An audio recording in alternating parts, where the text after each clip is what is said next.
Stranger Things is reaching its final chapter, and the creators have already warned us that Season 5 is going to hurt. But instead of guessing blindly, there's actually a clear way to predict who doesn't make it out alive. Stranger Things follows a rule when it kills characters, and once you notice it, the deaths in Volume 2 stop feeling random. This show doesn't kill characters just for shock, it kills them to change someone else. Look at Barb. She wasn't loud or important to the plot, she was just gone, and Nancy never recovered from that. Something happened. Something terrible.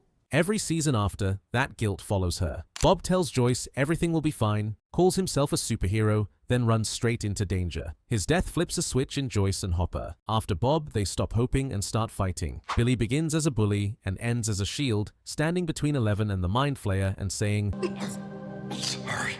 His death destroys Max and finally gives the monster a human cost. Eddie spends his whole life running until he doesn't. I didn't run away this time, right? He dies in public, and Dustin is never the same again. That's the pattern. Outsiders, side characters, people whose deaths leave damage behind. Stranger Things doesn't care about numbers. It cares about consequences. And once you understand that, the Season 5 death list becomes much easier to predict. Let's start with the one the story is already pointing at. Dr. Owens' replacement, Dr. K, is marked from the start. She treats kids like tools, not people. Every scene in that facility feels wrong. Cold rooms, cold voices, children treated like experiments. She's stuck between two enemies. Vecna wants power. The government wants control. There is no ending where she survives. If the base is attacked, she dies first. If the military loses control, she takes the blame. If the kids escape, she tries to stop them and gets wiped out. Her death won't be emotional, it'll be necessary. Next is someone who never wanted to come back. Kaylee escaped Hawkins to survive. She built a new life in the shadows, but Season 5 pulls her back because of one ability: illusions. The only power that can confuse Vecna, even for a moment. She creates a fake escape, a fake enemy, something to buy time. But illusions don't kill monsters, they delay them. Kaylee becomes the distraction, holding Vecna's attention long enough for Eleven to strike, and pays for it when the trick is exposed. She doesn't die for glory, she dies so Eleven can finish the job. If powered kids are dying, the adults won't be spared. Murray Bauman has survived everything by being loud and lucky. Russian prisons, flamethrowers, chaos.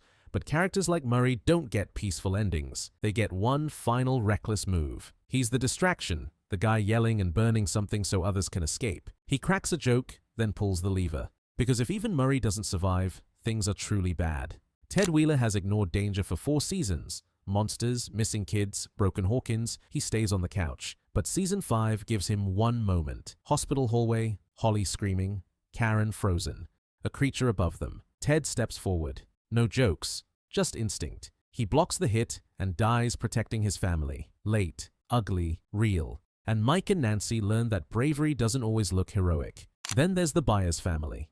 Jonathan has always been the quiet support, fixing problems, holding Will together, standing behind Nancy. That ring Murray gives him is a promise the show never lets happen. Nancy is trapped. The world is collapsing. Jonathan sees one exit. He pushes her through and stays behind. The explosion hits. Later, the ring is found burned and broken in his pocket. He never proposes. She never answers. Robin never planned to be a hero. She was sarcastic, nervous, smart. She cracked the code, survived torture, came out to Steve, and kept standing. In Season 5, the group is trapped again. Steve moves to sacrifice himself. Dustin follows. Robin locks them out. She stays behind because the girl who always felt out of place makes sure everyone else gets home. Hopper already accepted death once. He wrote the letter, he said goodbye. Survived only to suffer more. Prison, torture, scars. Season 5 isn't giving him another escape. A gate opens. Something massive comes through. Hopper closes it from the inside. Eleven screams and tries to save him,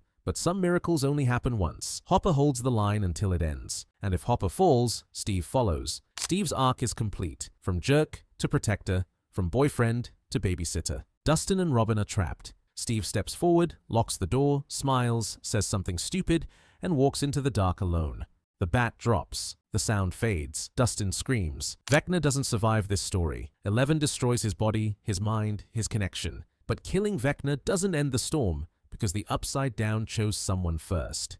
Will Byers. He never escaped it. He feels it. Every attack hurts him too. In the final battle, there's one solution. Destroy the hive completely, including the part inside Will. He knows it. Joyce knows it. Mike realizes it too late. Will chooses it. Not as a scared kid, but as the only one who understands what must end. The gates close. Hawkins survives, but Will doesn't come back. And if Stranger Things began with Will disappearing into the dark, ending with him choosing, it might be the most painful ending of all. If this theory shook you, subscribe right now because Season 5 theories are only getting darker. Like the video, comment who you think won't survive, and turn on notifications. Because when Stranger Things ends, you don't want to miss the moment everything breaks.